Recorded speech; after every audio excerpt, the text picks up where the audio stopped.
Truth Seeker and/or its affiliates are not responsible for any strange phenomena that may occur during or after listening to this podcast, which may include the following: heightened senses of awareness, psychic abilities, UFO sightings, alien contact, time loss, out-of-body experiences, ringing in the ears, ESP, lucid dreaming, increased synchronicities, astral projection, telepathy, stronger intuition, levitation, miraculous healings, and/or remote viewing.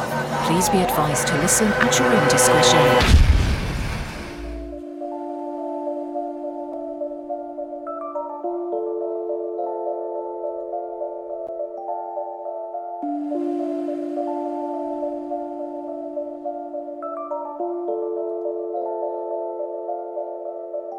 Won't you come and take me away? I just wanna be with you. Won't you come and take me away?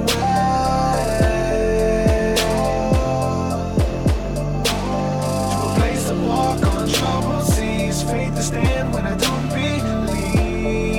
I just wanna be with you. Won't you come and take me away. I just wanna be with you. Won't you come? You are now locked into the Truth Seeker podcast. Gargoyles! Psychics! Everything's ungodly! Dark savage! Streaming live at truthseeker.com. She's not a Christian! Give it up, y'all. Your portal to the paranormal, esoteric, and all things spiritual. She's tampering in dark-sided stuff! And now, your host, Truth Seeker. What's up, ladies and gentlemen? I'm your host, Truth Seeker.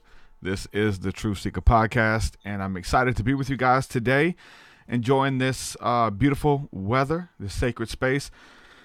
We're a little bit behind going live on this show because my internet service provider was acting up, so I didn't think we were going to be able to do it, and finally at the last minute we were able to get some signal. So yeah, excited to be here with you guys to do this show. We're going to be covering some good topics, always covering all things spiritual, dealing with spirituality, the astral realms, and dealing with the other side. So I think this show is going to be the first one that I've actually done where we talk about near-death experiences. I think we've maybe just touched on them a little bit, maybe in every show, but to really go in depth with someone who's had multiple near-death experiences. So this should be really good, man.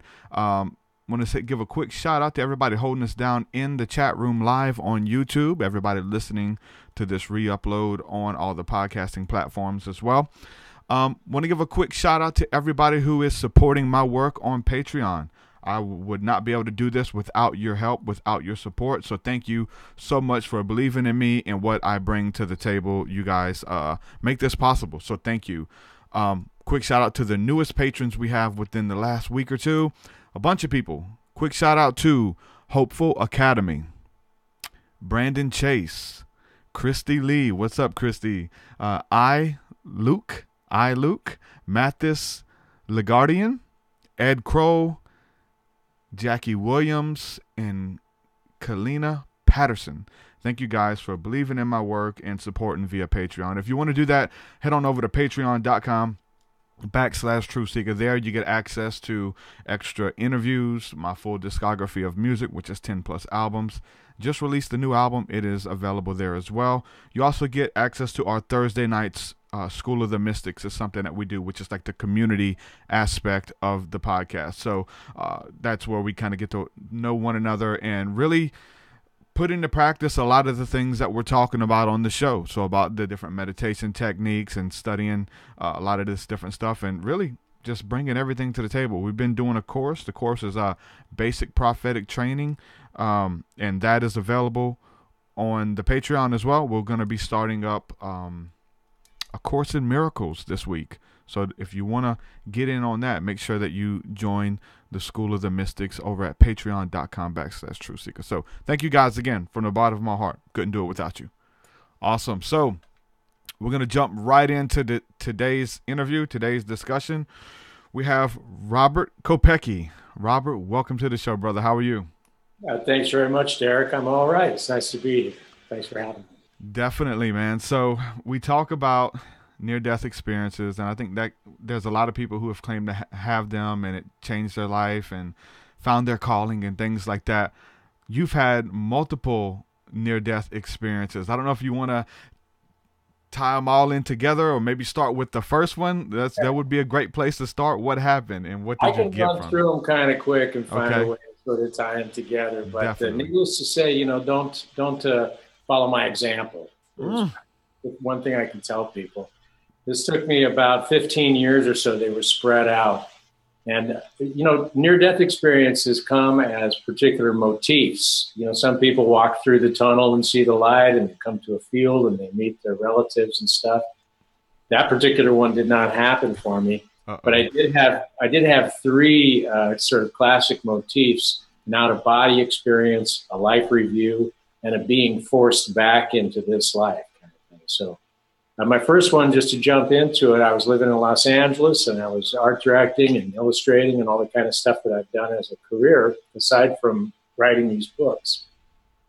And I got in a single car accident where I glanced off an oddly parked car while I was fussing with the sound equipment in my car, and drove straight into a telephone pole. And the next instant, I found myself at the top of the telephone pole, like next to the street light. It was dusk, and there was a moth flying around the street light and stuff. And I looked down, and there was steam roiling out of the crashed car, and this body kind of hanging out of the window. I could look over the hedges into people's yards and stuff in this unfamiliar neighborhood that I was in, and see lights going on and people running out to see what the crash was and stuff.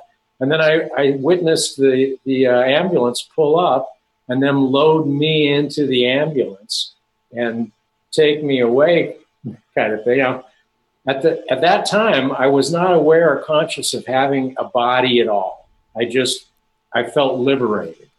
I felt, as many near-death experiencers would tell you, most of the time in their experiences, they feel like they're kind of released from the bondage of material selfness, and just kind of expanding into a greater sort of matrix of loving reality, so to speak. That sounds good.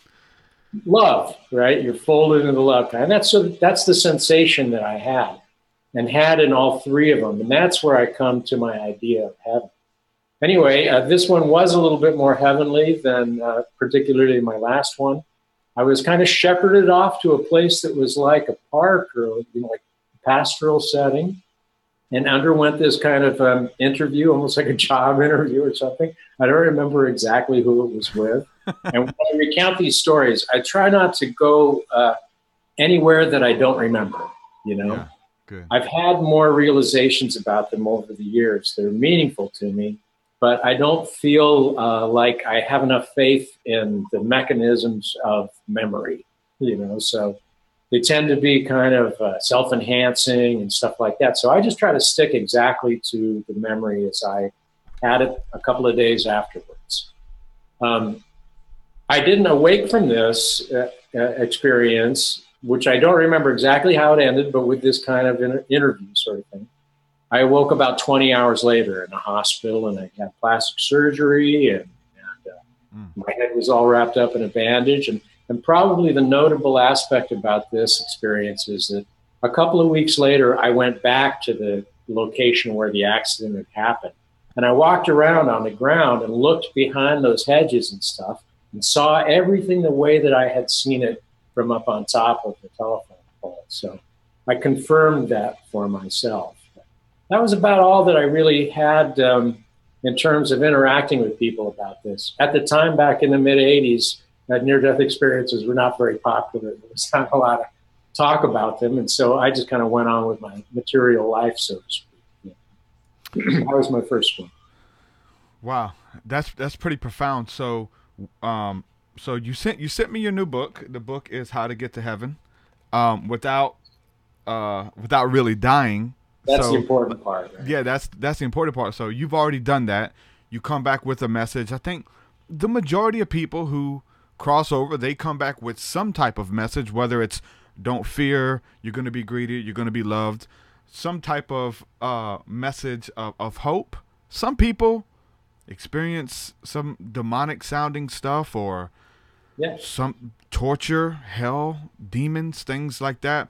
You talk about some of the other experiences that you've had with the near-death experiences. Were any of them like that at all? Well, my third one had little elements of that, but the thing that I find interesting, because all of this happened for me a few years after my third one.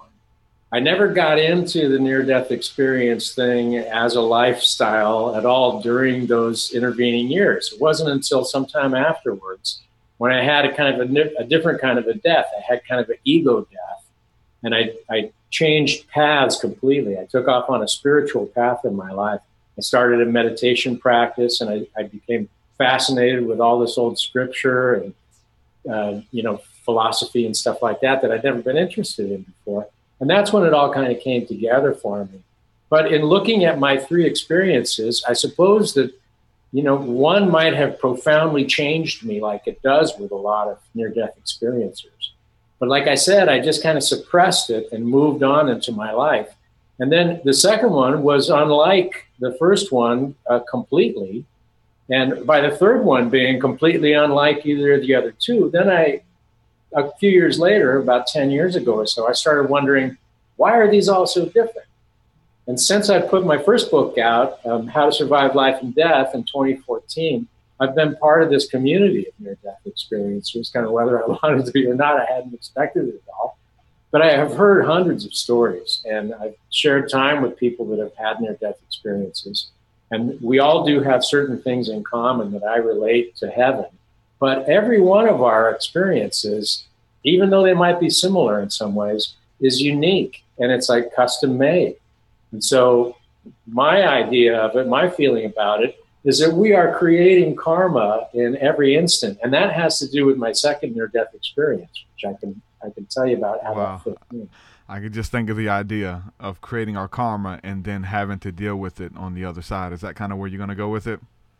Yeah, it was a life review. It's what's called a life review. And I had traveled extensively with my first wife to a bunch of spiritual places around the world. And then I basically left our marriage and I moved to New York City, and I was doing very well professionally, but I was living the total nocturnal downtown lifestyle, just very self-destructive. I suppose in part because of the first near-death experience, I'd been thrown into this kind of quandary about life. I was never feeling really comfortable anywhere. And so I was looking for some relief, really. I ended up having essentially a drug overdose was the cause. It was just a lifestyle cascading toxic experiences that all piled up on me. And I fell out on the floor of my apartment. I felt kind of paralyzed from the neck down. I could not move. The room filled in. This time I didn't go anywhere, but it kind of came to me. The room filled in with this brilliant white cloud, like you'd see out the window of a jet when you're flying up through the sky. And again, I didn't feel really alone. I hadn't felt really alone in the first one. I was kind of shepherded off in the first one. This time I was directed to look into this cloud, and a kind of a screen opened up. It was not like a movie screen, but kind of like a box of experience, so to speak, and started to show me these scenes from my life. Not the greatest hits, but these kind of pivotal moments when I had not been present, when I hadn't realized that I was building my karma or creating my karma, the cause and effect of my life in every moment. This moment never changes. No matter how old we are, this is where we experience life, right? In the eternal moment, so to speak. Yep. And so presence, after the lesson of perspective from my out-of-body one, the lesson of presence is what this is about. And about the fact that we're always living in these boxes of time, that we're able to reach in and make things happen in our life. Now is the only time we make things happen, So we're creating our karma all the time. And in a way, we're creating not just our near-death experiences or what happens in the next life, but we're creating what we experience in this life all the time through cause and effect. That's interesting. I'm very intrigued by that, and I've been dealing with a lot of death themes lately. I had a cousin just passed away, most likely from an overdose. We really haven't heard for sure, but I was asked to come speak at his memorial service and stuff. And then my grandmother, who's alive, has been diagnosed with liver disease, and she was given like a month to live, and she asked me to speak at her eulogy and to lead it. And these are weird feelings. I've never been asked that before, especially from someone you love. I have friends and stuff who do this for strangers all the time, but when it's someone close to you, it makes it a little bit more real. How do we send this person off? Do we ignore this concept of death? Do we try to give some solace in what is to happen? Quite frankly, I've studied the religious text about what is said to happen. I think it's a little vague, even biblically. Like, there's some cool stuff in there, but I think it's still a little vague until you really experience it and what the energy is, and what, we're not going to be as these bodies, which a lot of people try to paint that type of picture. So, and people don't want to give up memories and give up relationships and things like that, when we cross over. So I've been contemplating this a lot. But you're talking about going to that side and bringing back knowledge, wisdom, understanding about your life path. What are the true things? Like, the Bible talks a lot about these things of eternal value, and there's some stuff that you can do on earth that you can kind of take with you to the other side, or what you're going to be known for, essentially, right?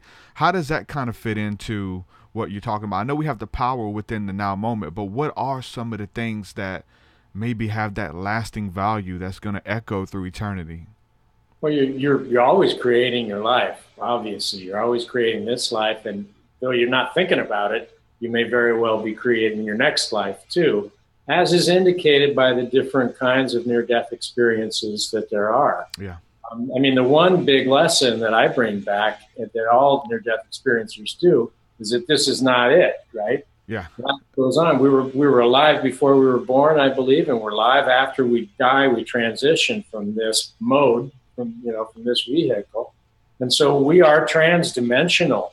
And when you are experiencing these feelings around the deaths in your life, in this life, that's because you're transdimensional, and you are realizing this kind of bubble, this kind of sacred bubble that we begin to occupy when we are showing up for the people in our life that we love as they make that passage.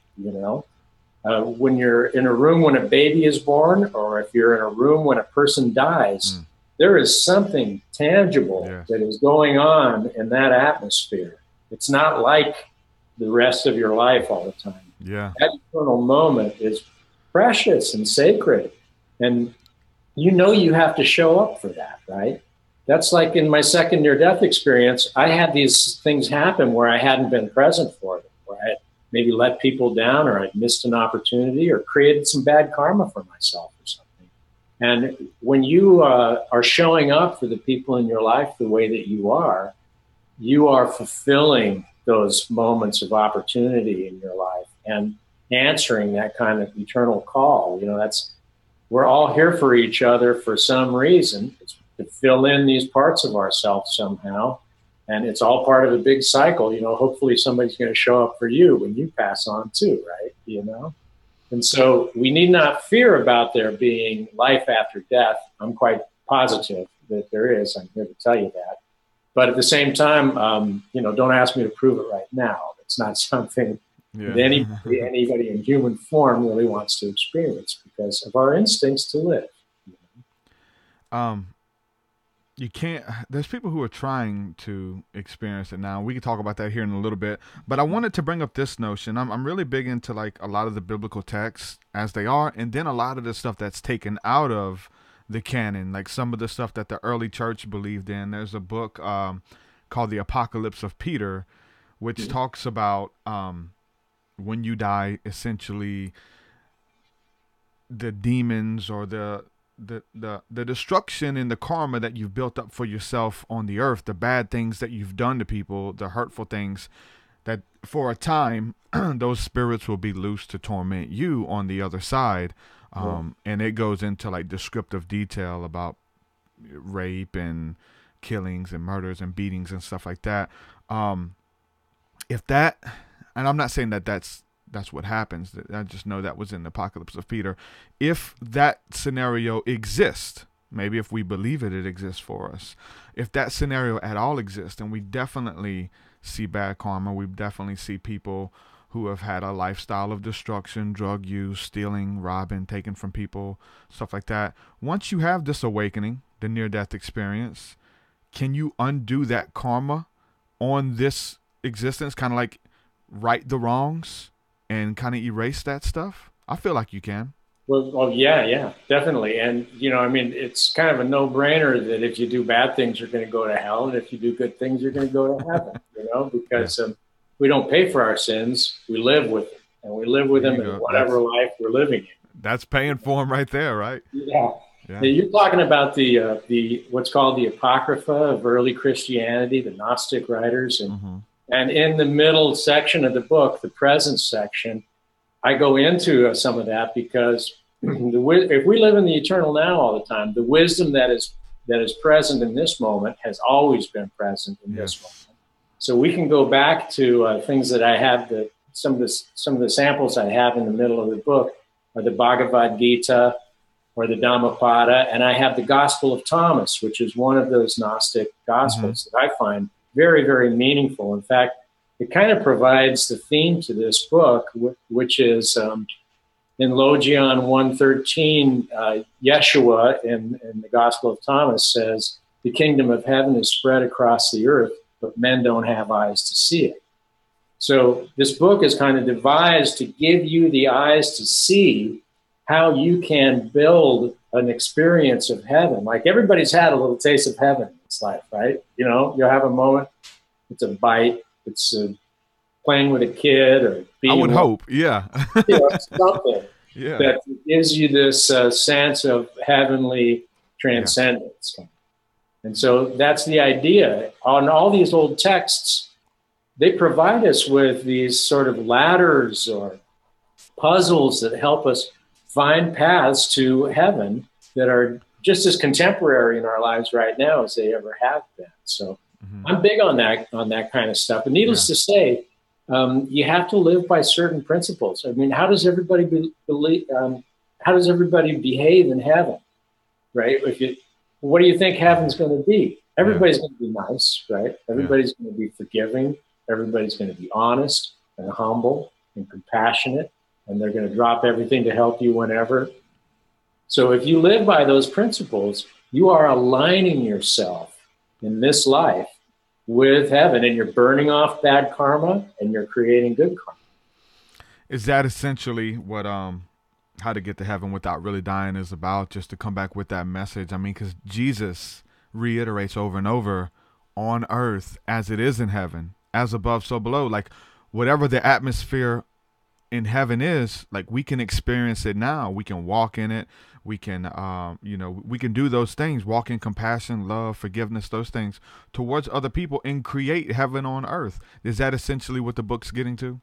Yeah, pretty much. It's in Matthew someplace where he says that as it is in heaven, as it is on earth, so it shall be in heaven, kind of thing. So, and vice versa, essentially, so that no matter what life you're in, no matter what life you're living in, you are going to experience either these aspects of pain and difficulty and suffering, the hellish aspects of life without love, or you're going to enter into and expand into this consciousness of love, what I call divine consciousness.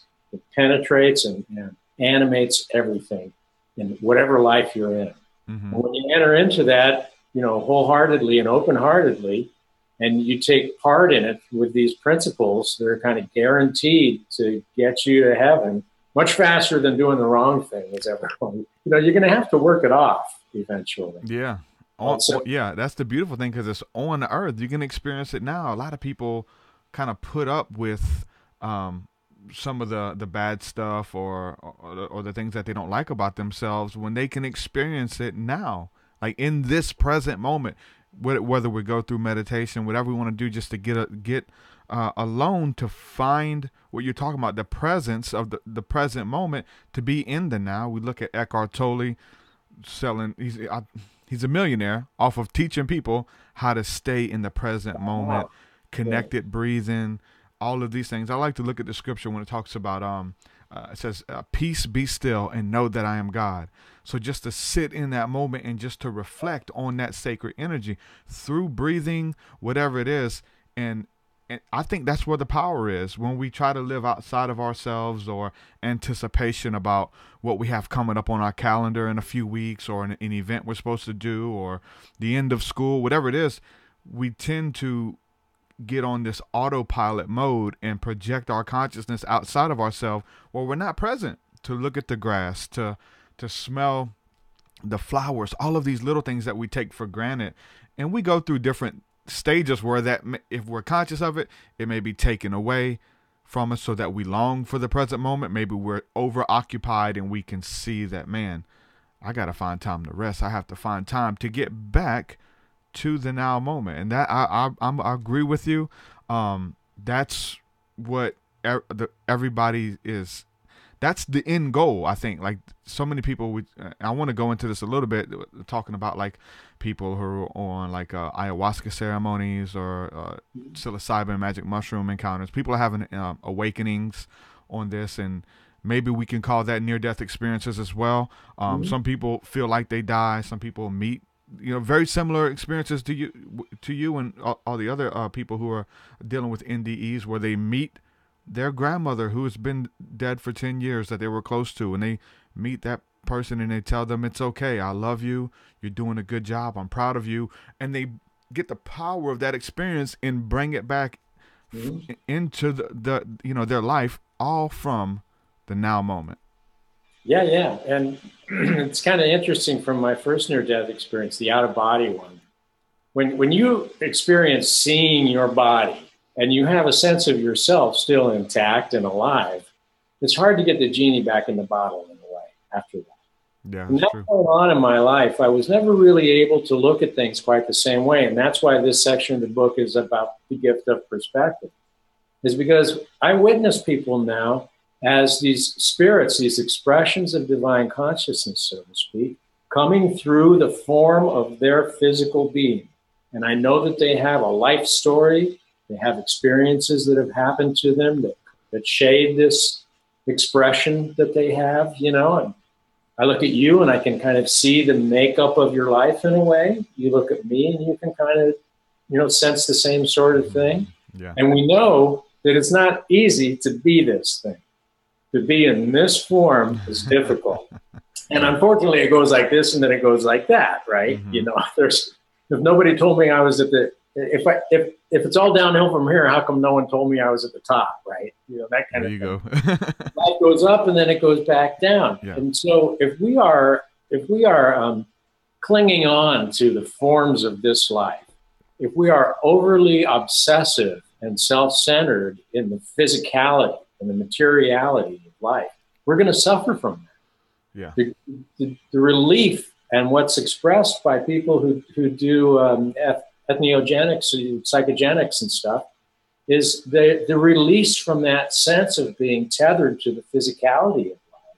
Yeah. And when you experience that kind of transcendent unity with things. And that's another aspect of heaven. See, in all these different experiences of near death that I've heard, and the ones that I experienced myself, even though there were different things that happened in each, there were certain things that were consistent all the time.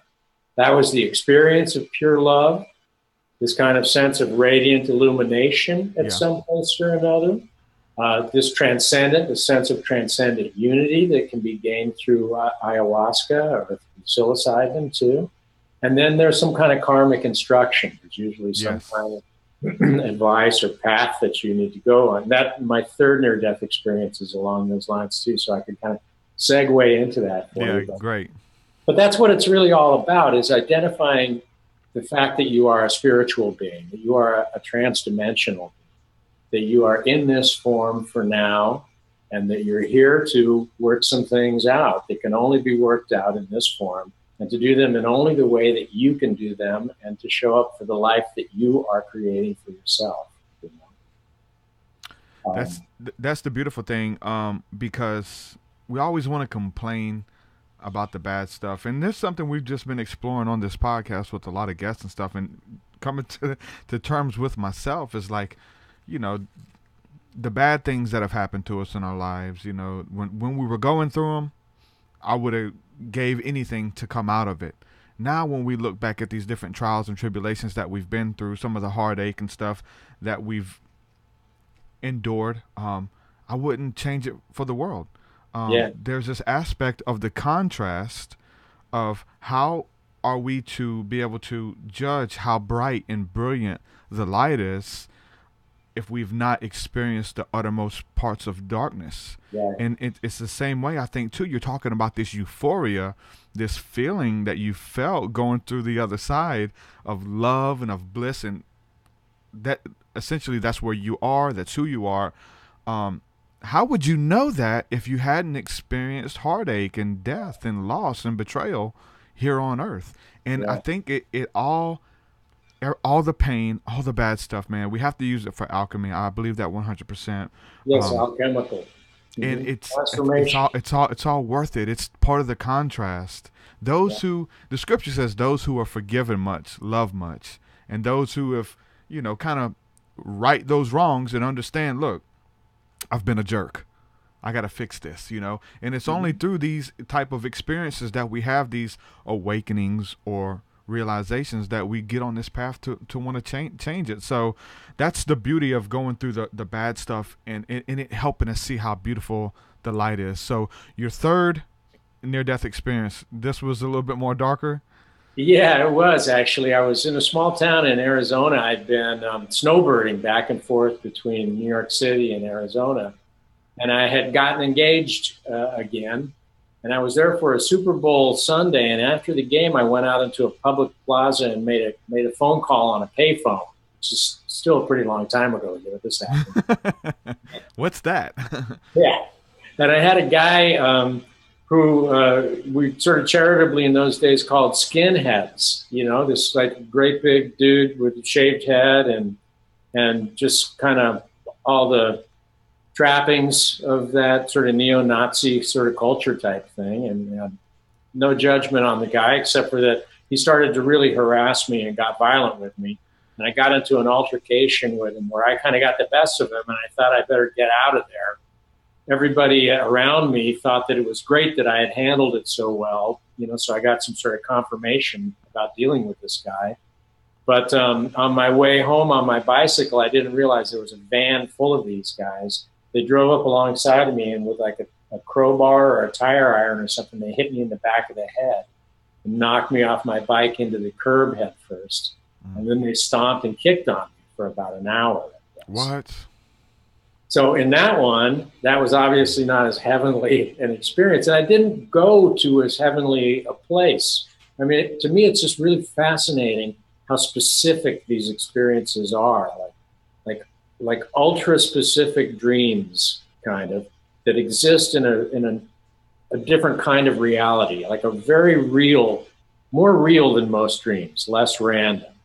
I was in this kind of subterranean or almost womb-like place. Still, again, I felt completely like transcendent, unity. I just felt surrounded by love.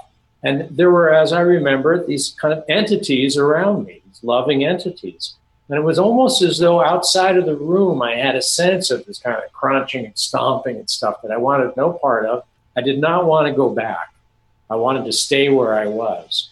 But they all told me that I had not gone about things the right way, and that I had things that I needed to do, and that I had to go back. And I fought against them, but they prevailed. And they kind of like pushed me through what I recall as being this kind of a membrane, and I sort of popped through. And I was on my back on the street in this Arizona town with an emergency medical worker over me who said, "He's back." And that I realized, in that experience, I realized we all have this very specific calling.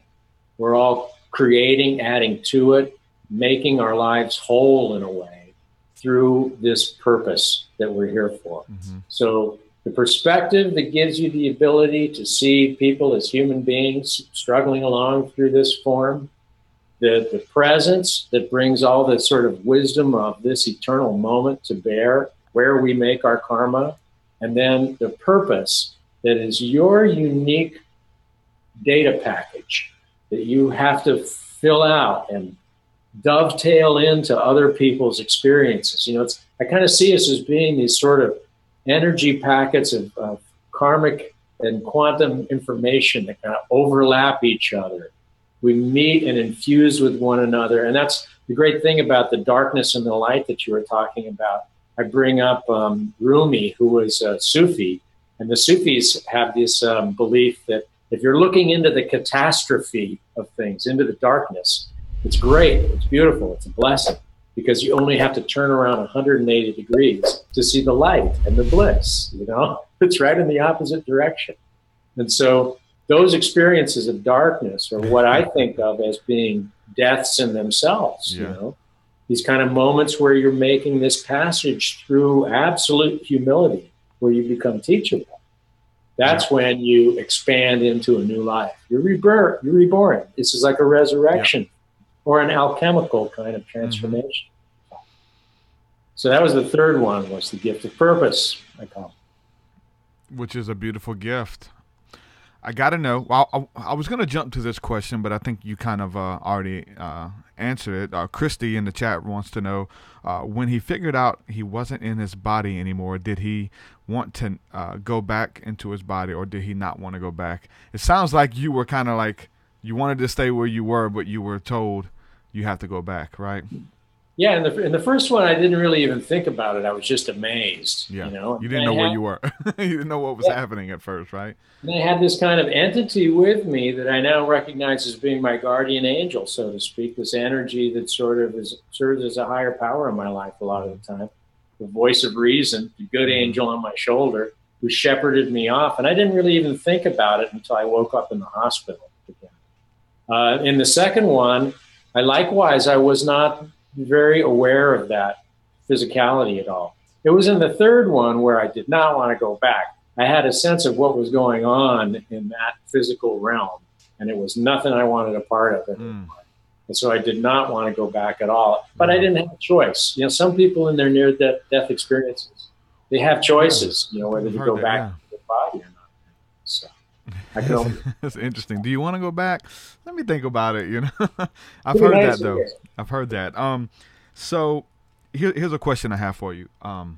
Where does God fit into all this? The creator, the life essence that animates all life, which you've talked about, because not in the fact is, does it or does she exist, but the question as far as these three experiences, are they coincidence, or did something will it to happen? Was this orchestrated for a reason, or was just this the luck of the draw, the roll of the dice? Do you feel like God or consciousness, the universe, orchestrated this for you to be on your life path, to write this book and to help other people overcome some pitfalls and learn how to overcome some things that they don't have to actually die to go to the other realm to get the answers? Yeah, I mean, like maybe 7 years ago or so, I had no idea I was going to be an author, much less a twice published two-book. I could never have imagined that. But I went through this situation in my life where everything stopped working for me. I actually found a little place on the upper Delaware River where I literally sat on a rock by the river for kind of years and did a lot of meditation and stuff. And I had this sort of ego death, where all the trappings, all the constructions of my external life and expectations and everything I thought I was supposed to be, it just failed. It just ended for me. And I had this kind of transformative thing enter into me and started to want to express it. And that's when the three experiences coalesced in me. And I realized that this was an expression of my purpose, and that I am part of this vast, invisible machinery. When we talk about technology, about the kind of technology that you can use, these platforms for putting your show out and stuff like that, as we were just before the show, the greatest technology of all is what we call spirituality. Mm-hmm. Spiritual technology is incredible. And I think of God as definitely being. Now, he, she, it, I call that animating force what the Hindus might call Brahman, or what the Christians might call the Holy Father. I call that divine consciousness. Now, whether that's God or vice versa, I'm not sure, but I didn't experience a personage that is significant of being a God force. I experienced Jesus or anything like that, a man in robes that has the personification. No, I experienced this sense of complete transcendent unity, being enfolded into a field of love, divine consciousness, being part of a larger mind. My mind losing its boundaries and expanding into a larger mind that I was a part of. And that was my experience of God. And that in many ways is my experience of heaven too. And what I try to impart, through these experiences and lessons in the book is how to get there without really dying. But you do have to really die to go to heaven. You know that. Everybody knows that. But it may just be an ego death that you have to experience. Yeah. Release of all these false expectations and forms of this world that enables you to reach that place of transcendence, however that is to be. I mean, Jesus talks about being born again. Absolutely. And to be born again, you have to die. You have to die. In the scriptures, we're talking about the ego death. The scriptures call it the flesh, the fleshly nature, that nature that has ill will towards other. It's self-serving. It's me, myself, and I. What can I do to survive? It's like overcoming that. And it's the same thing as the ego. I think the words are essentially interchangeable. So I think the whole message is throughout the Bible. It's throughout the Vedas, the Bhagavad Gita. Every religion talks about it. I think they're all essentially telling the same story. And the resurrection, that to me, is a metaphysical transformation, is what you're talking about. The cross is the temporal plane, right? The intersection of the temporal plane with the transcendent unification movement towards heaven, kind of thing, right? And that's what everybody hopefully experiences, to find their authentic self and to come into wholeness and to experience God in their life and to be able to bring heaven onto this earth, so to speak. Yep, that's our life purpose. I believe that's my life purpose. And I think a lot of people listening as well wanted to talk to you as well, because like a lot of people talk about when they go to the other side, when they cross over and they come back, maybe because it's dealing with spirituality. You mentioned the spiritual technology. I think that everything that we have, such as Facebook, the internet, all of this stuff is mimicking the spiritual technology. The global brain, we're all connected. Facebook makes us all connected, our cell phone, these type of things. Did you experience heightened senses of awareness? Did you experience psychic abilities, ESP, being able to know when someone was going to call, before they even called you? Anything like that when you came back? Were you more susceptible to those abilities? Yeah, definitely more open to the synchronicities. Yes, that's what I was going to ask you, synchronicities as well. When you open yourself up to that, when you get your intellect and expectations and the physical aspect of yourself out of the way, you start to notice that these things are happening all the time. That was one of the great lessons of my second experience, presence experience, was these were moments that I had not been aware of what I was actually witnessing. I had not been a witness to this kind of marvelous sort of interweaving of these threads of my life, Now I am much more often. And I have so much faith in that I see it all the time. It's happening I could tell you how I met my wife, but it's crazy. It's mind-blowing. Synchronicity. It's like, I think the weird thing about synchronicity, especially when I've had so many, I think I'm probably could say this for you as well, that you've had so many synchronicities, and then when they just keep happening, they seem like second nature. Like you're always having these abilities, or when you say something. Are you still with us, Robert? Uh-oh. I think Robert froze up.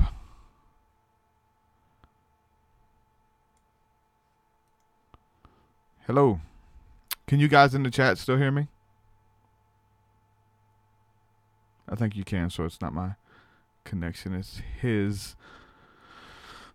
All right. Hopefully he'll be back here in a second. I think we're still streaming here. He's transcending. That's what's up. Yeah, so just the whole thing about having all these synchronicities, man, is that what do they mean? And I would like that. I would like to think that all synchronicities mean something. Like when you feel it, like pay attention to the information that's coming through. But sometimes I think the information that's coming through, there's nothing really there. You would think that, okay, I've heard people say that, like when you have these divine moments of synchronicity, when everything lines up and you find yourself in this divine moment, that pay attention, because you're being spoken to by the angels, by God, or whatever the case is. But sometimes the information that comes through, there's really none. So when we're trying to figure out what it is, I mean, everybody's having these encounters, everybody's having these experiences. What does it mean? And I've talked about it a lot on here. I essentially think it's just God's breadcrumbs. God, the Spirit, letting us know that we're on the right path, that we're doing the right thing, that we're following our life goal, and things like that. So as far as the information and stuff that comes through, I think that's what it's about. Did you get me back? You're back. All right. Okay, so I kind of gave my spiel about synchronicity and what I think it is. We listen to a lot of teachers. We listen to, I mean, there's tons of teachers and who would tell you what synchronicity is, and they say pay attention to the information that comes through, and that sounds good. Sometimes it works that way. The synchronicity is something you should look into. It's the spirit realm letting you know to go down this path. Sometimes the information is silly. It's you look at a picture of a duck and your significant other says, hey, did you see that duck the other day? And you open a book that with a picture of a duck. You know, little small things like that. I think it's essentially God's breadcrumbs letting us know that we're on the right path. What do you think is the most significant part of synchronicities and having them, these reoccurring themes or memes essentially happen in your life?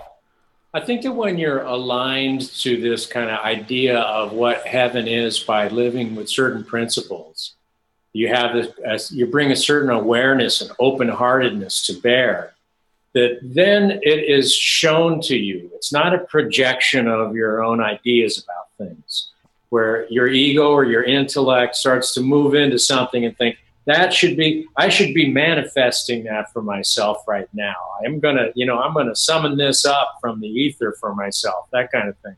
That's not the way it works, because you're projecting this sort of aspect of being human on stuff.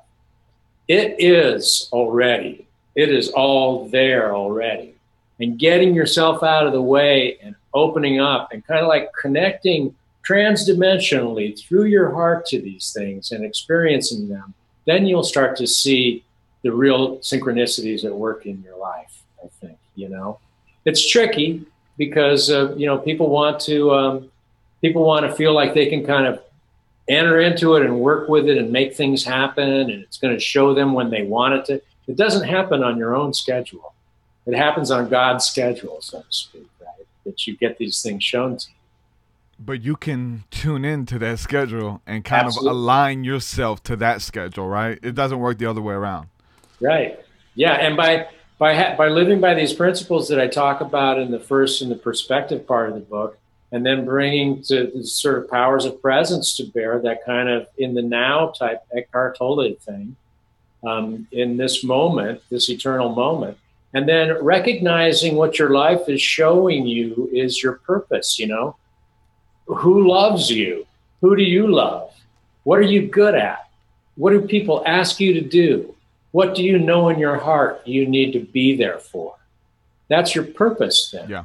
And so by aligning yourself in these three ways, you begin to experience that a lot, and it really will start to open up your life in an entirely different way. have a different experience of life. I think it just makes you more sensitive too. Like it literally changes your consciousness. Like, yeah, you could be sitting in a room with 7 other individuals, in your perception of reality. Yeah, it gets into weird stuff sometimes. I mean, there's schizophrenics who their perception of reality is different as well. But from a near-death experience, I think it's good. I think it's good. I think if you work the energies right, if you do what you're supposed to be doing, obviously it would definitely bring about pain if you have those encounters with the spirit realm, however they come, through a near-death experience, even if it's through maybe ayahuasca or psilocybin or something, and you know what you're supposed to be doing from like a divine order, to say, and you don't do it. Like, I don't know if you have any experience with that, about this inward need. Obviously, you said you spent some time as an animator, and as fun as that is, maybe that wasn't the deeper calling that what you were supposed to be doing. I was a truck driver, and it killed me eventually to go to work. Not that it was bad, but I knew that I was supposed to be doing something else. Going on these journeys, having these encounters very similar to what you're talking about, and then going back to drive a truck, you're like, oh my God, I've been in between the realms. I have to manifest this. I know this is what I'm supposed to be doing, but it seems so far away. And they talk about this stuff curing depression, right? The near-death experience, the ayahuasca curing depression. On quite the contrary, it sent me into depression, because I had to go back to clock in to the 9 to 5 and come back to reality. But it does ignite a fire within you. That depression can be used for good. That depression is part of the contrast, and it can be used for good. But talk about if you've had any encounters with that as well. Yeah, it's kind of like my first 45 years of life were sort of like that. I may not have been quite doing what I was supposed to be doing. Yeah. But what you're talking about is a near-death experience too, in a way. I talk about different kinds of dying from different stages in your life. I had a transformative near-death experience that was of a spiritual nature around 9/11. I had come back from Arizona after my third near-death experience, and I'd fit back into this commercial world of television production and stuff here in New York City. And I still was not happy. I was more successful than I'd ever been, but I wasn't fitting into my life. I wasn't doing what I was supposed to be doing in a way. And then 9/11 happened, and I was there downtown. I lived south of 23rd Street and experienced the whole thing that day. And the thing that I experienced too, that I can never forget, was this sense, this like sixth sensory awareness of this rush, this kind of cyclonic swirl of souls that were like departing this plane kind of thing. So my experiences had opened me up to this, whether I wanted it or not. Yeah. And it was so powerful for me that day. I just could not deny it. And my life in many ways kind of turned around right in those couple of weeks. That was when I needed to go find a place to sit in the stillness and know God myself, right? That was when I began my sort of metaphysical, the desire to metaphysically transcend the illusion of separateness that I'd experienced my whole life. And I ended up in this kind of study and this meditational approach to things that enabled me to kind of pass through into the acceptance of the real spiritual nature of life, and everything changed for me then. So we have those kind of near-death experiences that aren't of the variety where something tragic happens to you, other than you just experience the sixth sensory aspect of transformation. You know what I mean? In your book, you call it divine consciousness, right? And are we in and out of that? Like, I think I'm in it now. You know what I'm saying? But I've been there. I've been out of it. Depression doesn't seem possible. Try to get in that now moment. It comes back. And it is a roller coaster ride. But is that something that everybody can experience without having to die, or without? I mean, essentially, I guess the goal is to really, I think if it calls you, it calls you, especially with like psychedelics and stuff. but to really be able to bring back the information and save you the trip and say, look, you don't have to do that. This is what it's going to tell you. Everything you've been talking about, Eckhart Tolle, these guys, it's the same thing. It's not a different message. The message is the same. The way it speaks to you. We talk about deep states of meditation. I think that's a practice we should all do, but it's the same message. The life review, the now moment, quit projecting yourself outside of yourself, be present with your family and the people who need you the most, these type of things. So it's something that everybody can attain without, I wish I had a near-death experience, or I wish I had magic mushrooms in my backyard or something like that, right? Yeah, well, the use of psychogenics is very valuable to a lot of people, and it's very valuable therapeutically too, to people who have like terminal diagnoses and stuff like that, because it detaches you from this purely physical plane of being, and you start to experience that sense of transcendent unity, So it's really important that way. For me, meditation had a lot to do with it, because going in and out of divine consciousness is something that we all experience all the time, where you're just completely chill with it and you're feeling it and it's flowing. And then the next thing you know, your rent is due, or, you can't pay the bill. You can't pay the bill, or your car gets towed or something like that. And bang, suddenly you're right back in the same day. Same day, yeah. And you fall under the auspices of this voice in your head that is kind of scolding and judgmental and comparative, and is constantly negative, pretty negative, right? It's like the evil angel, the devil on your shoulder, sort of thing. And when you sit in meditation, it does a couple things for you. One is that it enables you to objectify that nasty voice in your head. I call him Bad Bob. That's I hear him, and I know that if he were a person outside of me, I wouldn't like him very much. Yeah, because he's trying to control my life in a pretty negative way, and I respect that. That's some kind of old instinct that I have that's supposed to protect me from a saber-toothed tiger or something, even though I don't get it anymore. Then I can, like we said earlier, you look into the darkness. If you turn around, the light is just in the other direction. I can turn from that, and I can move to this place inside of my mind while I'm meditating where there's peace and reason. And I can consciously move that way. And it allows me to objectify my authentic self, what I call my authentic self, that's grounded in divine consciousness, from the voice of my ego, that's grounded in the physicality and materiality of this life. Right? And the other thing that meditation does for you then is that it opens up that sense of unity with all things. Yep. The interconnectedness and the interdependence of everything that the Buddha taught about.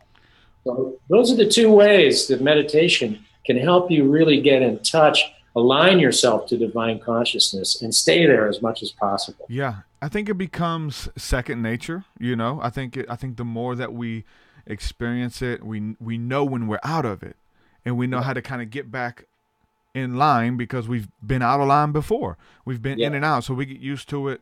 Don't do this. If I respond with hatred and bitterness, it may send me on like a downward spiral. We learn to kind of walk what I like to call, I love to call, the narrow road. I think that's what the scriptures is talking about, of this perfect divine will, not too far on the left, not too far on the right, but just this perfect narrow road, which can be hard to attain. Sometimes we get off a little bit, and sometimes if we get off just a little, we'll be off that path, even on down the road. But it's about finding that balance and everything. And I think with practice, I think consistency, being persistent with it, and learning is a big thing. You learn from podcasts, you learn from other people's experiences, you learn from your own failures and shortcomings. You have to be a student of life. You have to learn from everything and see what's working for Robert, what's working for Truth Seeker, what's working for so-and-so, and then apply it. See if it works for you.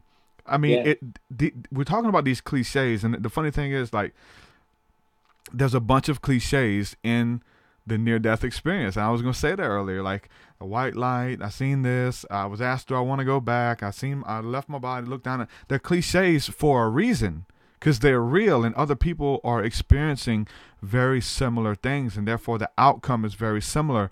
So the message that we're sent back with, which is of love, peace, kindness, understanding, like those are the things that have lasting value, even within the Bible, which I'm a student of the scriptures, and it's just, it reiterates over and over and over. These things are forever. These things are going to last when the other things are going to be burned away by adversity, and like they're not going to last. They're not going to get us anywhere. So I really think that with practice comes perfection as well with that. And it's okay to mess up. It's okay to get off. There's people listening right now, they wish that they could be there, but they were there before. I've been there. I've done interviews where I'm asking how do I get it back? I've been there, man. And it's part of the learning process. It's part of the journey. But what are just some techniques that you talk about in the book? I know we're talking about meditation. We're talking about walking in love in every aspect, seeing other people as an extension of yourself. What's something that's kind of big that will help us stay in that present moment and treat others how we want to be treated, essentially, right? Well, the embrace of imperfection is part of. We had to embrace the imperfection of our internet connection just a few minutes ago, and that was like both of us. That was like a first, metaphor. then you. Yeah. For things, right? But you mentioned a couple of them. You can't think your way into divine consciousness lots of times as a human being struggling to get by in this world. You have to lots of times act your way into it.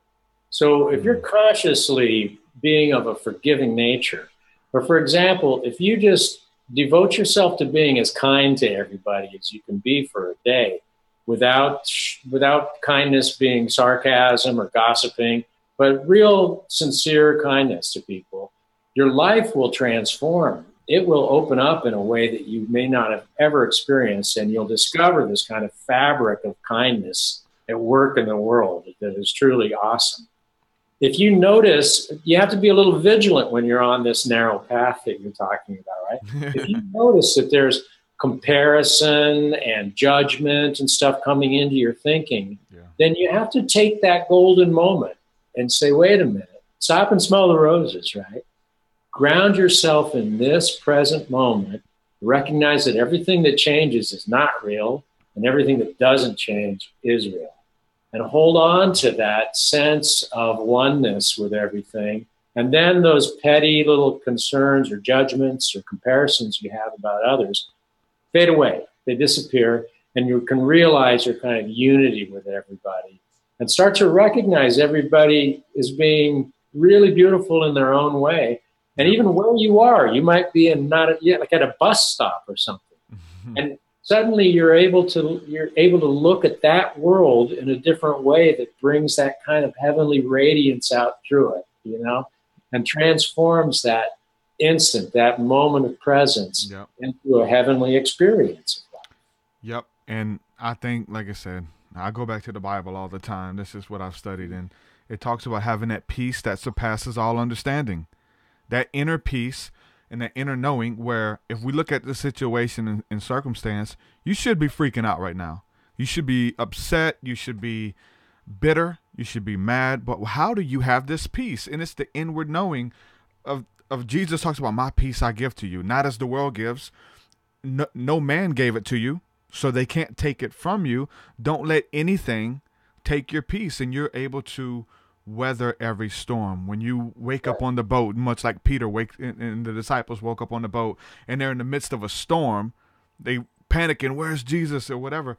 They get up and they're able to speak to the winds and the waves and tell them to be still and be silent, and not to be moved by every situation, every circumstance. You're freaking out, panicking, or you're doing good until the circumstance comes. You have to learn what to do when the circumstance comes. I mean, and I think they're practical tests. I think we're talking about it being set up by a divine order. I really do think that God, whatever, is watching out for us, and we're taking these tests. Like we have to pass them. We learn. I mean, they're going to come up later as a pop quiz once we pass them. But if you keep responding the same way, you're failing. But when you respond with love and peace and understanding, then I think we're really speaking the language of heaven, and we move on to bigger things. I think we have to be trusted with some of these precious jewels and things, like a podcast, like a book deal. You know what I'm saying? Things like that you have to go through these different levels. And I think it's for everybody. I don't think that we're special and it's just us or whatever. What's beautiful about all of this stuff, and I love to talk to people about this, is that it's applicable for everyone. Yeah. It's not that I was contacted and the angels came to me. No, they come to you too. Even through this podcast, they're coming to you through the conversation. That's the power of it. And faith is not a well-lit place, right? It just isn't. When you're on those troubled seas, the metaphysical metaphor of that, be still and know that I am. And what happens is the seas become placid. And not only that, you can walk on the water. The depth of all that troubled emotion and stuff becomes a foundation for you to live on, actually, So these beautiful, rich messages of what's called non-ordinary reality, but is actually ordinary, I think. Einstein said that you can live two ways. One is believing that nothing is miraculous, and the other is believing that everything is miraculous. And I'll get people who don't believe in anything that I'm talking about, don't believe in any of my experiences, and that's fine for people to be skeptical. I understand the invasion of intellect into the spiritual. I know all about that. And I like to point out to them that we're on a planet in outer space, and that's where the whole thing starts. So if that's not magical and wild enough for you, for all of this beauty to grow out of from that place, I don't think anything's going to do it for you. You've got to bust open your heart and experience that I am, be still and know that I am. Go back to that place of peace. I like the fact too, we're talking about walking on the water. I used to remember going swimming. We'd go out into the middle of the lake and we'd go swimming. We'd be in a boat, we'd jump out, and it was always scared. Like, how deep is this water? 100 feet deep? 10 foot deep, 5 foot. I can swim in 5 foot water. I can't. And people have this fear that they can't swim in deeper water. And we look at Peter walking on water, which is symbolic of us. He steps out of the boat, and it doesn't matter if that water's 3 foot or 30 foot or 1,000 feet. Until fear overtakes him. And then you drown. But as you're walking in faith, if you're walking in water, it like faith and belief, the ebb and flow of it will, like water, change to and wrap around whatever situation you're in. We're talking about those unexpected bills that come up, and I need to that same faith and that same knowing, the same knowing is the same knowing that's going to be there when you have to pay $100 bill, or your $1,000 a month insurance or house note, whatever the case is. Like, it's the same faith, it's the same knowing that you're connected and you're protected, that's brought you to it, is going to bring you through it. It's the same faith, and that's the beauty of it. Like, the principles don't change. You know what I'm saying? We go deeper in our revelation of this grace, of this love, and this that we can embrace. Thank God it's tangible and not just a theory or whatever the case is, but it's tangible to the now moment. I really believe that. Look, before we go, I wanted to ask you one more question about the book. Something very near and dear to, I think, a lot of our hearts, but you talk about animals and their special role in our life, and that they may be a little bit smarter, a little bit more connected than a lot of people give them credit for. I want to hear a little bit about that before we go. We got kicked out of the garden, right? They didn't. Yeah. And we did because we assumed ourselves to be like God, to have this idea of what's right and what's wrong, that we know better and that kind of thing. If you think about divine consciousness as I've been talking about it, animals are connected like directly into that. And anybody who pets a dog, or has a cat in their lap or something knows what I'm talking about. The fact is that animals, through their physical forms, experience a reality that we cannot even imagine. They are heirs to an intelligence that allows them to not go to school or have to wear clothes. Yeah. Stuff that we've got to worry about all the time. So in many ways, they're ahead of us on the scale, I think. They're closer to God in a lot of ways. But we are uniquely made for our role as being stewards of this, as being able to work with things in a way that no other creature can. And that's the thing that happens with us. We become caught up in the physical demands of this life, and that one dimension suddenly hems us in. We begin to think that animals are accessories. We begin to think that bills and fame and things like that are what's really important. But in fact, we are all extra-dimensional beings. That's what I'm trying to talk about. It's a bigger picture than all of that. So what we are really is greater than what we generally think we are.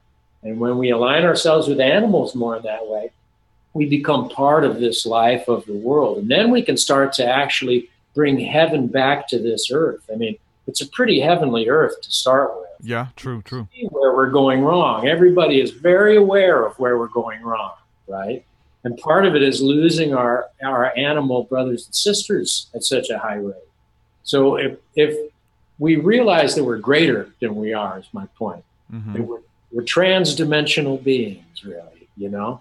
Then we can escape the illusion that we're trapped in this kind of physicality and begin to experience a whole different way to live. That I relate to being in heaven, that I relate to going to heaven. 100% on earth as it is in heaven. We can experience it now in the now moment and bring the now moment with us in every situation. Robert Kopecky, thank you for coming on the podcast. We have your book here, How to Get to Heaven Without Really Dying. Make sure you guys go out and pick up this book. I know you can get it at like everywhere books are sold, but let them know the best place to pick up the book and where they can check out your work as well. Well, I've got a blog, robertkopecky.blogspot.com, that a lot of people go to, where I post essays and stuff. And I've got a website that's robertkopecky.com. I write for Gaia.com. I write for The Mindful Word. Otherwise, you can go to my publisher, Llewellyn, worldwide. They have it too. But maybe go to your local mom and pop bookstore, because that's where I like to buy books, and ask for it if they don't have it there. And patronize those people that bring that kind of knowledge to you close to home. Wow, that's the first time I've heard that publishing company name spoken. I've always called it Llewellyn for years. I've been reading their books since like I was like 13 years old. Llewellyn. Wow, the correct pronunciation.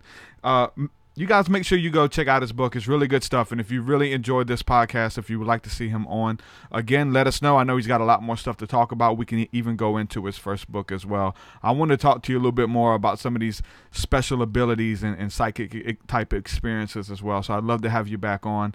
Robert, thanks for coming on, and we'll have to do it again soon. Thank you, Derek. It's really been a great pleasure talking with you. You asked great questions, and I had a really good time.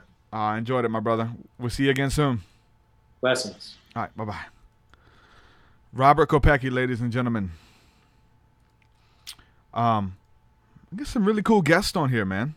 People who've been through some stuff. And like I say, if you want to call this syncretism, if you want to call it comparative theology, you guys know I guess I come from a Christian background, Christian perspective, but to me, like, everything all comes back to the same answers, right?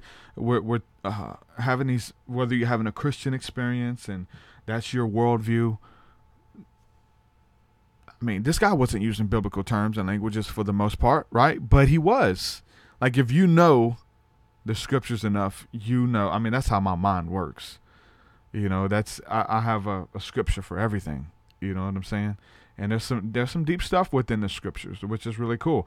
But we find ourselves having very similar encounters and experiences to people in other faiths, of people who have never even experienced our faith. I've got some people in the audience now who are signed up through Patreon. They're part of the School of the Mystics on Thursday nights, and they've never read the scriptures. But everything that I'm talking about, it's like the other way around. Like, they're referencing other books and other works as I speak or as I share Bible knowledge or whatever the case is. They already know what I'm talking about. It's stuff that's written within their hearts. It's written upon their hearts, right? And so it's within them. It's the same encounters, the same experiences, which is really cool.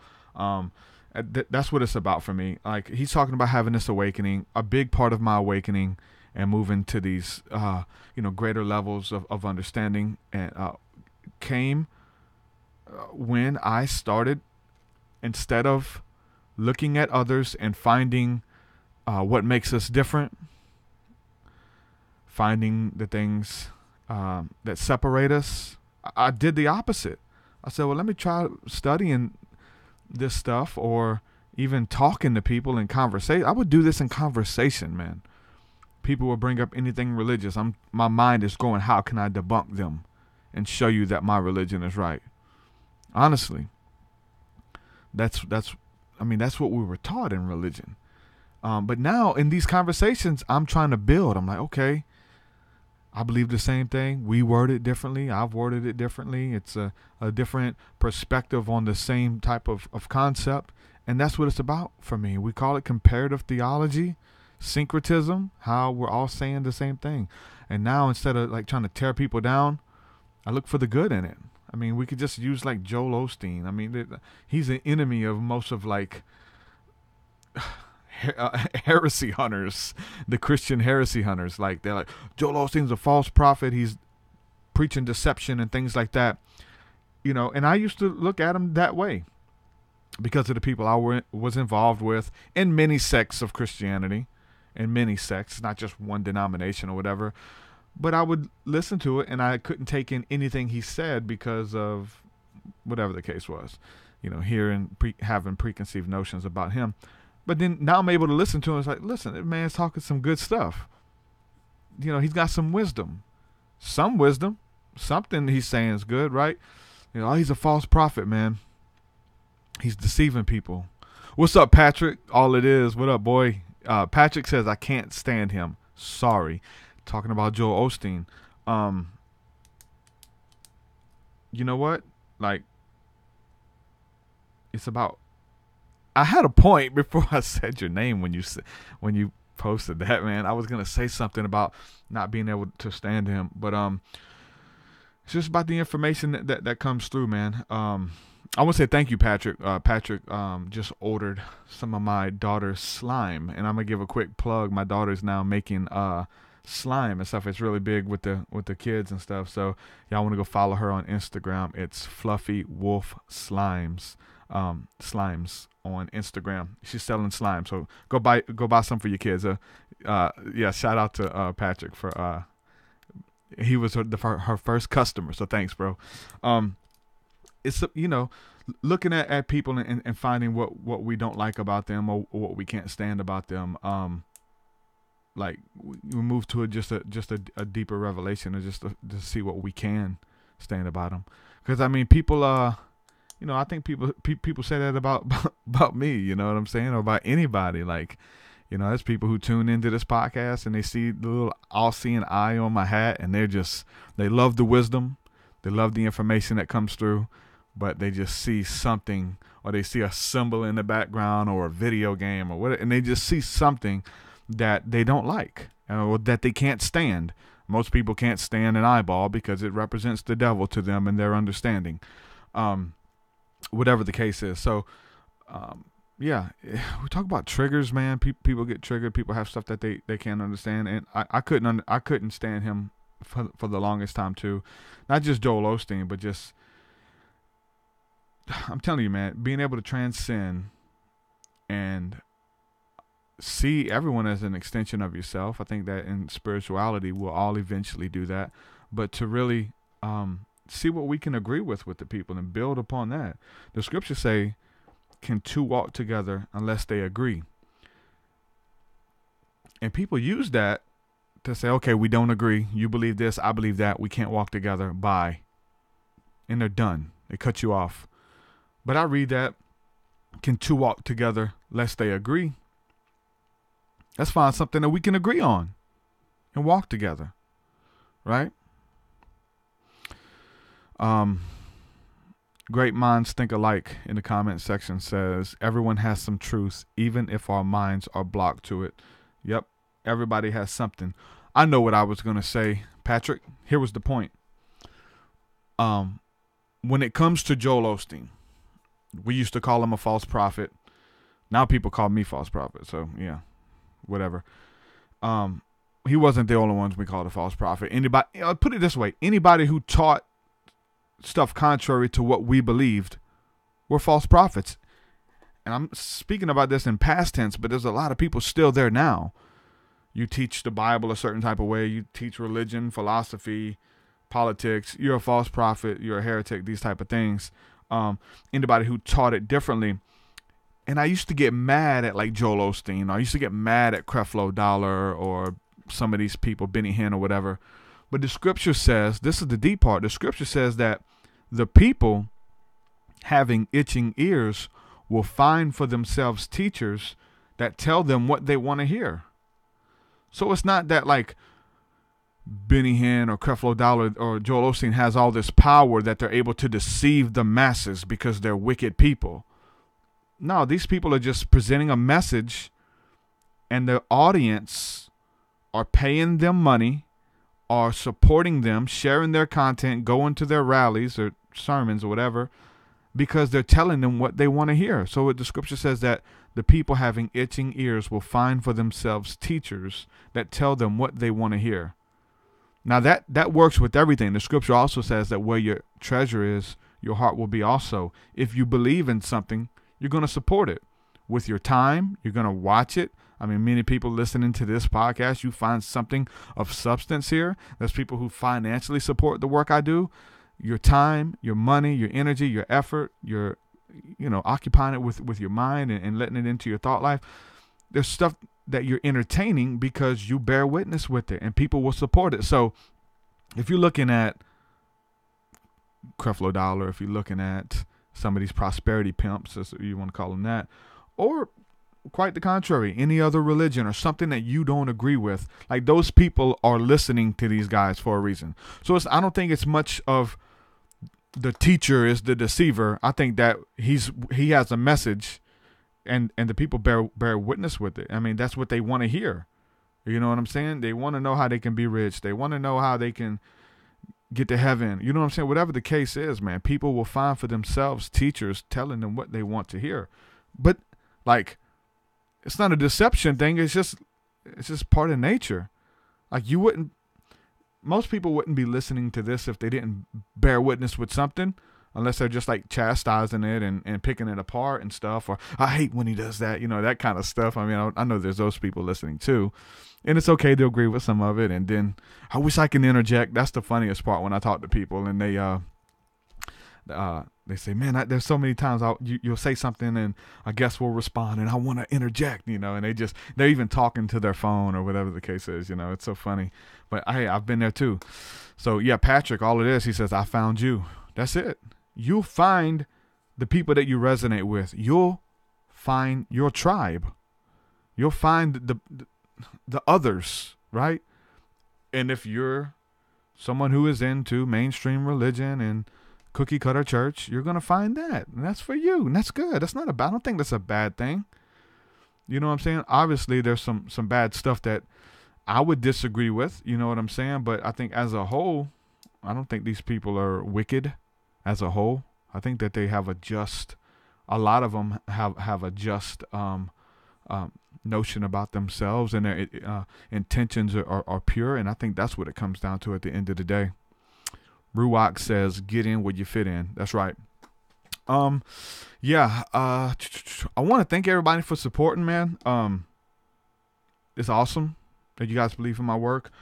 I have a dilemma, and this is a dilemma that I'm coming to as a podcaster and being one who juggles multiple things, especially with my album I just put out. That took up so much time of editing, trying to get everything perfect, having to re-record things, listen to it. So even though I was still doing podcasts, as far as editing them, making profile pictures, writing up the bios, mixing them down to the audio, ripping them and putting them online, I kind of fell behind with that.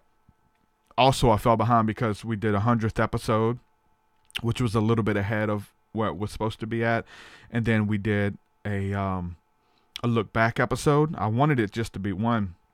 but it was 2. There was 2 parts of the look back, and I'm just giving commentary on all the episodes up to episode 100. I did that, and so I pushed those ahead, so it ended up pushing stuff back. So I'm about a month behind on these podcasts, and I have several ahead of me. I would like to get caught up. It's going to cost me a little money just because I have to pay for space. So if anybody wants to donate, if you want to donate to that, helping me get caught up, I'm going to try to put out as many as I can so that I'm caught up. So like, because I'm cool with it being a month behind as far as the episodes, but I'm not, because it's becoming a problem, and it's a learning experience. It's becoming a problem because I'm talking about news, and I'm talking about updates, and I'm talking about current events that now they're a month behind.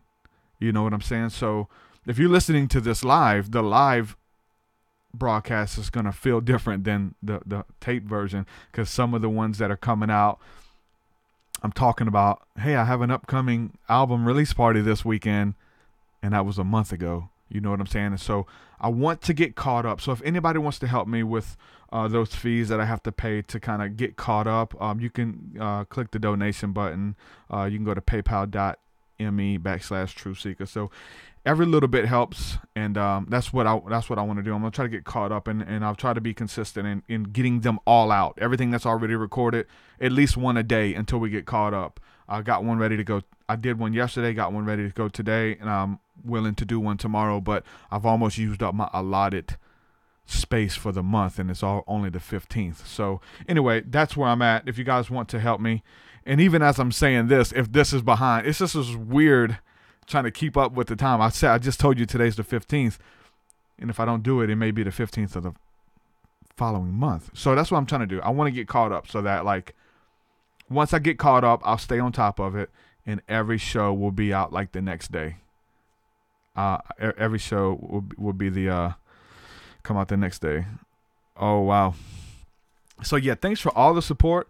I don't even like asking for support on anything else, because I know you guys are already supporting me in so many ways through Patreon and stuff like that. But I just, you know what? The scripture says you have not because you ask not, and I put it out there just to let you guys know.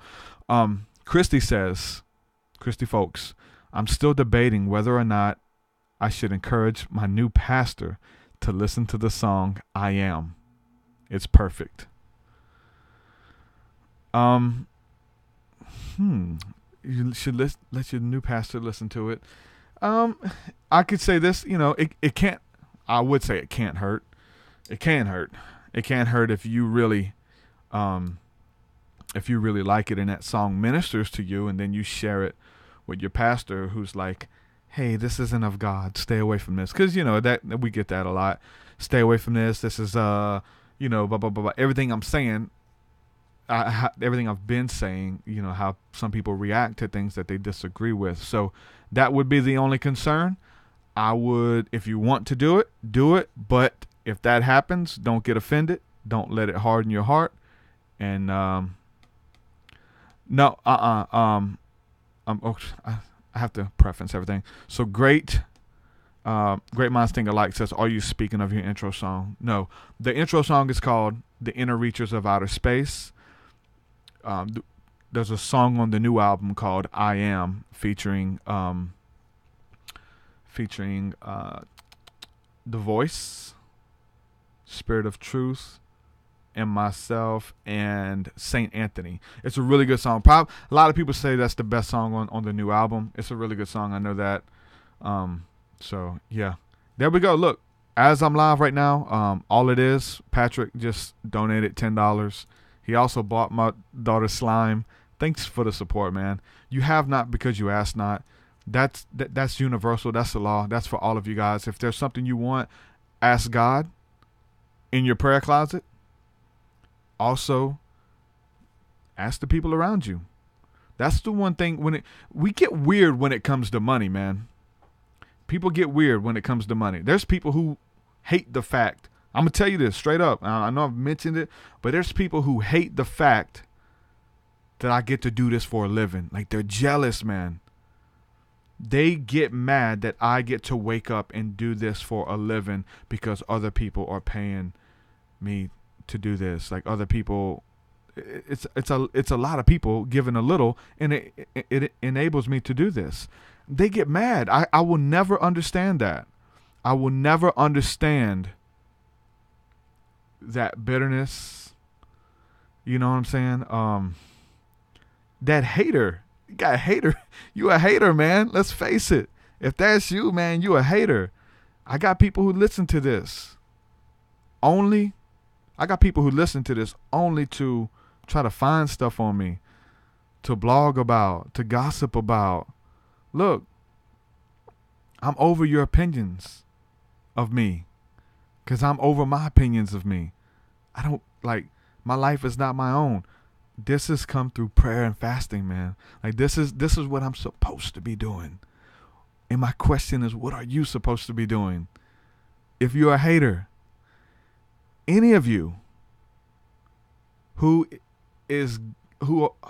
are getting mad at the success of another person, this is applicable to the Joel Osteen stuff. You don't have to like them, but why are you mad because this person is successful? I've told this story before, and it gets into some weird schizophrenic stuff. I ain't gonna lie. Like, a buddy of mine, he was a buddy. I haven't talked to him in a long time, but anyway, he had a thing at some local churches that put him out or something, and he used to go to a church, and all of a sudden, there was a big revival that came to Mobile. So Mobile is known as the Bay of the Holy Spirit. There was a revival years ago that broke out here, and then there was another revival as of recent, a really big one. People from all over the world came here to experience revival.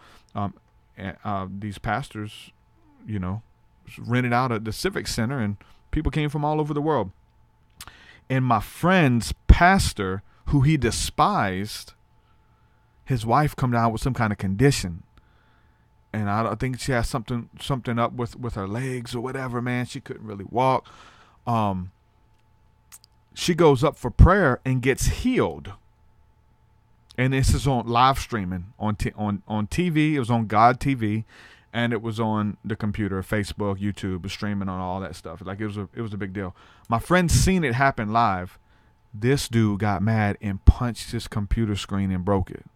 He got mad that these people he didn't like got healed, who were going through some stuff, and their faith made them well. Punched his computer screen and broke his computer because somebody else got healed. That's insanity, man. That's crazy.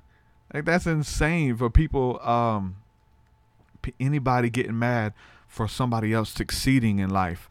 And whether, I don't care where you are with that, where you are with whether you believe in me or not. I mean, obviously there are more that are for me than are against me. That's a blessing. But I'll tell you this, like, my heart is like, this is for you too. Whatever you're supposed to be doing, it would be different if we kept it to ourselves. All I'm doing, and I say this over and over, all I'm doing on here is letting you guys know what works for me. This is working. This didn't work. Look, I did witchcraft, summoned demons, tried to talk to demons, tried to cut myself to make pacts with devils. Look, don't do it. Don't do it. Don't do that. It's not working. Better yet, I'll show you what is working.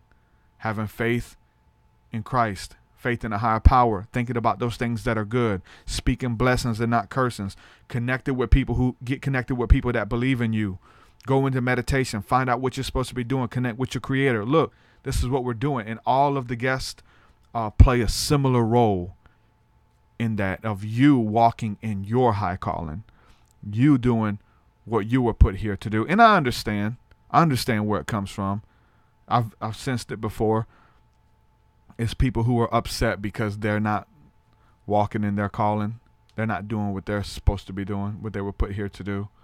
It's all part of it. So with that being said, man, I just encourage you guys, you know what? Like, if you're just being a spectator, you're doing it wrong. I'll say that. And I'll be mad too. I'll be mad too. I would be mad too. But if you're not, you got to be taking strides, man. If you're just a spectator, if you're just listening to pastime, look, this ain't the podcast for you. There's a sports channel, you know what I'm saying? There's stuff that's talking about other interesting topics. There's more alien shows out there for you. But I really believe that this is to put you on your life's purpose and you to find your life's path and let you know how to obtain it. And all these spiritual encounters, it's all part of it. Every single one of them. It's all part of finding your calling, walking in your life path. We've had people on here that they're UFO guys. A lot of people find contention with the UFO shows I do. But that's their life path. There's something to learn, man. Consistency, being persistent, and showing up. These laws are universal. There's within the Bible, your Bible, or lack of, there's so many universal truths and laws that show you that God is not a respecter of persons. And God is not a man that he should lie. These scriptures are evident, man. This is truth. If you stand for the truth, the Lord shall fight for thee. Like I believe this stuff. And my life is a manifestation of it. And if you believe it, or something similar, not to believe it word for word and quote scriptures, you don't have to do that. You just get the principles, man. You get the principles and you run with them. And you do it and you're consistent and you show up and you show up. Even when they say go home, you say, no, I'm showing up. And when they say give up, show up. Even when you got another idea, don't be jumping around like from one thing to the next, to the next, to the next, to the next. I'm telling you, I talk about it all the time. Creative people are doing that. You got so many awesome ideas. It doesn't mean you're supposed to pursue them all. You got to find out what you want, your game plan, execute, do it, show up, tell people, prophesy, speak life, all that good stuff. And I'm telling you, God will bless it, man. God will bless it. As you bless others and you're trying to use your giftings and your abilities and your talents to help others, God will use his giftings, talents, and abilities to help you. I believe it with all of my heart, man. Thank you guys for supporting my work and what I do on this podcast and my music. It means the world to me. Literally, I couldn't do it without you guys. Thank you, Patrick, for your donation, man. It means a lot. I'm going to run through some of these comments right quick to see what we got. I hear you, Christy. I see Lee Kelly, he's going off about flat earth. We haven't even mentioned anything about flat earth on this episode, but he wants to make it known that he believes in flat earth, and that's why I don't go down that path. Okay, I'm gonna cut because you guys come in here and do this type of stuff. Like, I don't like that. That's insane. That's crazy. Anyway, NF says ENAF. He says, yo, my brother put me on your music recently, and I got to say thank you for your content. Hey, thank you for supporting. Thank you for checking it out. If it blessed you, if it touched you, man, share it with somebody. You know what I'm saying? Tell somebody else about it. We can have the best music in the world, but if nobody hears it and it just sits on the shelf or this little small corner YouTube channel, you know what I'm saying? Nobody hears it. So there's only so many hours in the day, and so I need you guys' help to promote and all that good stuff too. We're a family, man. Thank you guys. Patreon.com/TruthSeeker. There you can support my work. You can donate as well, whatever you want to do. And we're doing this together. If anybody needs me, you can go to my website, truthseeker.com. I did put there's a contact button that will actually message me directly. I don't usually have long debates with people through Messenger, but you can contact me there and let me know what's up. So with that, I'm going to say peace and shalom. I love each and every one of you guys. For those of you who are watching today, see, here's the thing I'm talking about. I want to speak on it, but I don't, because when this podcast comes out, it's going to be old news. Oh, we got to get this down. I'm going to get it down. This is my goal. For those of you watching today is what we're doing, a CE5 event. This is when we're going to go out stargazing tonight. We're going to meditate. Now, because it's the new moon, but now a lot of people, their forecast is calling for rain. I think mine is as well. Even if we don't get to stargaze tonight, we'll still meet for a meditation. I'm going to go live and at least lead for a meditation tonight. and maybe take some questions and stuff like that. But maybe do some prayers and stuff, offer up some prayers and stuff. So we're still gonna make something out of it, no matter what happens. And if we have to, we will just reschedule to the next new moon or the next night. It doesn't have to be the new moon. New moon's a great time, but these couple days that we have, it's the moon's gonna be barely visible, so it'll let you see more stars. Lee Kelly says, will you do a show on it? Curious. I did a show on it. I did a show with on flat Earth. We're talking about it being flat Earth. I did a show with Santos Bonacci, which I think when it comes to flat Earth, he's got to be one of the experts. So I had him on the show. He's a good friend. I give reason why I don't really, do a lot of flat Earth stuff on that podcast. But if you go listen to that, it's got a lot of views, man. I know it's a big subject. A lot of people are into it. I know it would get a lot of views and things like that. But I don't really dive into that too deep, and I talk about it on that episode. But yeah, we did a flat Earth episode. If you want to go check that out with Santos Bonacci. I will say this though. I will say that a friend of mine, because I haven't researched it a bunch, but I had a friend of mine come by here yesterday, and Ryan Rose, shout out to Ryan. He was talking about how they're part of the flat Earth stuff. There's this theory that Earth is water. I know you said there is no space. I've seen your comment, but he said that space is water, the outer space is water, and that's when you look at the stars, they look like they're flickering or pulsing, and if there are really lights out there, then that's why they look like they're pulsing, because space is water. And then he talks about, like, if you look at lights in the water, like if you look at a light in a swimming pool at the bottom, it looks like it's pulsing, and looks very similar. That's a theory I may look to explore, because I'm definitely into the space stuff and stargazing, and it'd be really cool. And I will say, as above, so below, man. I definitely know, as above, so below. The beings that are in the ocean, the weird creatures that are there's creatures down there we've yet to see, and there's reports of craft down there in the ocean and in the center of the earth, and in those deep crevices and things, like in caves and stuff. As above, so below. We look down into the water. It's like we're in like this in between. As we look up, it's like we're looking into the water as well. There's all types of beings out there in outer space, angelic forms. We would call them angels, but they take different forms. They look different. I've had the privilege of seeing a bunch of them through stargazing and through meditation and things. Like, I definitely believe in that. So that is something that I will take you up on, especially if you have somebody who can bring that to the table. Would be great. It wouldn't have to necessarily be a flat Earth show, but we can do something about space being water. So if you have anybody you'd like to send my way, go ahead and do that. So with that, I'm gonna say peace and shalom. I love each and every one of you guys. I will be back on tonight, and let me know too. I want to I'm thinking about doing some more episodes, or not even episodes. I'm thinking about just going live a lot more on YouTube to just cover different topics. Like, I get a lot of questions.